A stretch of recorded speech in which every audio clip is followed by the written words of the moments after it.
There's some background noise that you hear where they were bringing in people to the jail that we shot in Natchez, Mississippi. And you can hear people yelling and, punching walls. And they were literally right behind the wall that we're in. So it really put me in this place of what it would be like. I was actually in jail. Anna, you have done a lot of different genres, but this is your first straightforward horror feature, right?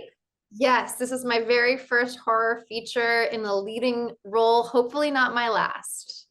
So did you feel out of your element at all, or did this kind of come naturally to you? It kind of came naturally, to be honest. I mean, I had done obviously True Blood back in the day, which had some horror elements to it.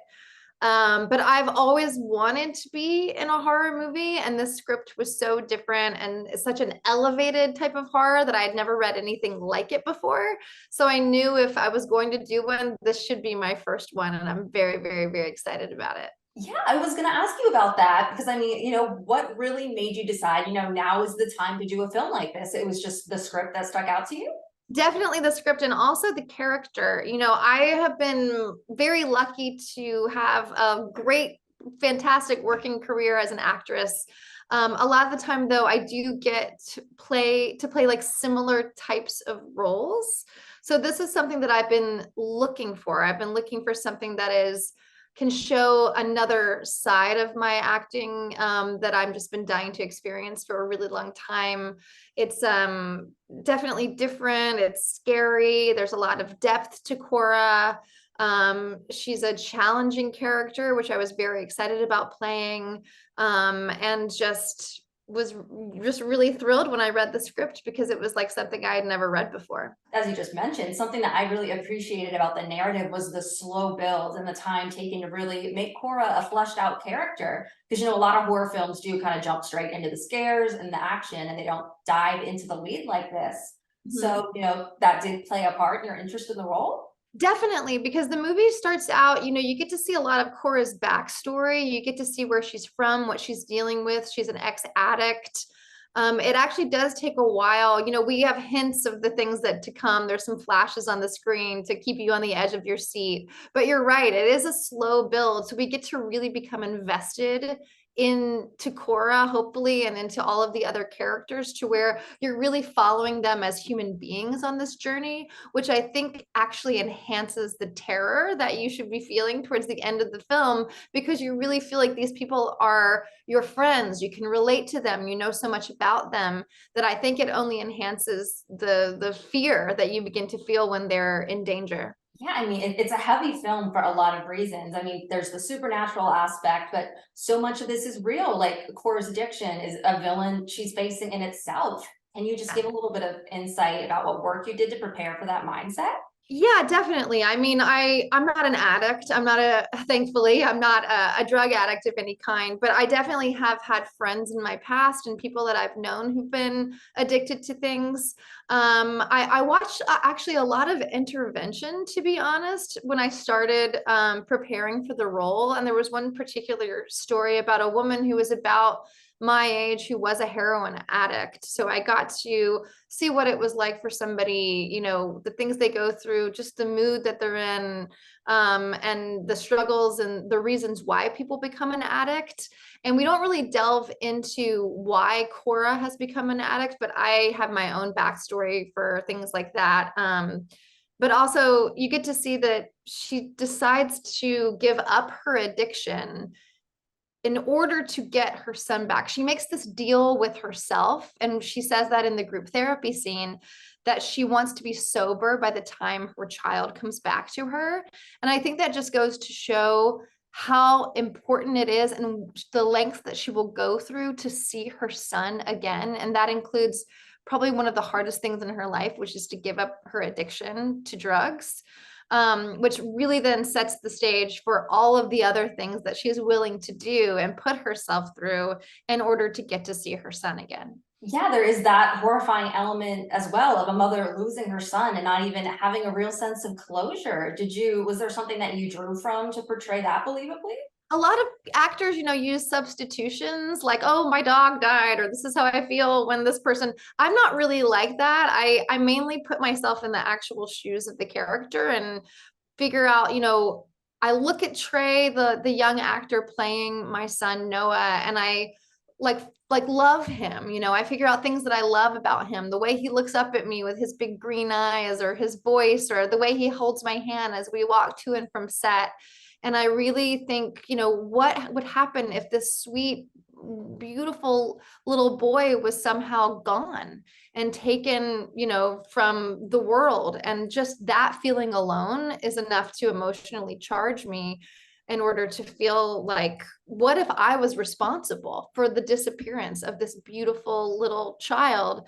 And that is something that, I clung to every day. And I actually had a song that I would play over and over in my headphones to and from set, and sometimes on set, to like get me in the mindset. And it became like Noah's theme to me, and it really represented him as this beautiful piano soliloquy.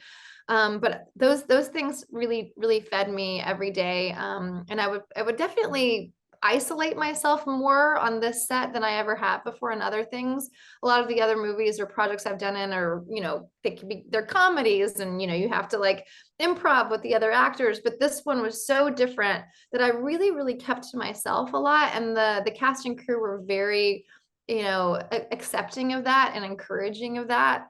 So they created a very safe environment for me to explore these other avenues, as an actress that I've been dying to get to do for my whole career. Well, the film switches back and forth between Cora kind of recounting these events to her sister and the events actually playing out. So I was personally curious, did you shoot one of these periods of time before the other, or was it kind of switching? Did you switch back and forth? Great question. So we actually saved the present day scenes with my sister for the very end of the shoot. So we got to, like, the first scene that you see is actually the thing that we shot at the very end, which is pretty typical, obviously, like for movies and things to shoot out of order. But it was really interesting to get to like live the life of the character and then kind of be this different person, or be the present day Cora at the end of the shoot, because I got to live my past before getting to my present, which was actually very helpful for those scenes, because I had shot these terrifying sequences that I was trying to recall to tell my sister, what has happened to me, when I had actually shot them and lived them. So it felt very real and it felt very organic. So I was actually incredibly happy that we got to shoot like that. Yeah, well, there is also more than one familial relationship at the center of this. I mean, Cora is mourning her son, but Cora's sister is also kind of mourning her in a way. She's witnessing her fall apart. So, what was most important for you two to bring out in that relationship? Jennifer LaFleur, who plays Allison, my sister, is so incredibly talented. And there's a lot inherently written in the script that showed the dynamic between the two sisters. I was fortunate, me as a person, my sister is 7 years older than I am, and she was, valedictorian of our high school and made straight A's and all of this stuff. And I was the one that was like sneaking out of my bedroom window and trying not to get caught, and, kind of being the one that was getting into trouble and grounded all the time. So I definitely, felt a little bit more like Cora in that regard. But when we get to set, she is so talented that there were these scenes that were very quiet and it's just the two of us. There's a history that's developed when an actor can bring something to the table where you just trust them and they believe that they are your sister and you can believe it.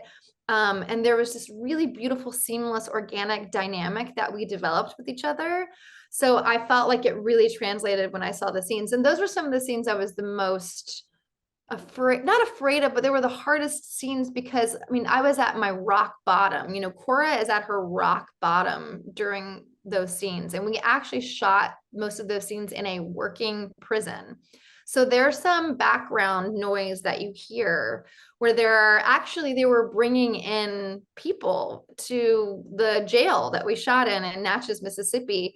And you can hear people yelling and, punching walls, and they're literally right behind the wall that we're in. So it really put me in this place of what it would be like. I was actually in jail with people shooting, and actual like guards were walking around like staring at us. So mentally it became this real crazy mind trip to be in a hospital gown in an actual working prison where I could hear people being put in. So it was really, it was one of the craziest experiences as an actress I've ever had. Well, lastly, I saw that you have a couple other upcoming projects. I saw that Hysteria is in pre-production, and then you have something else in post-production. Anything you can share about those? Yes, definitely. I'm actually here in a very small town in Georgia called Covington, Georgia, and I'm about to start shooting Hysteria for Peacock, which is really exciting, about the satanic panic of the 1980s, the late 80s.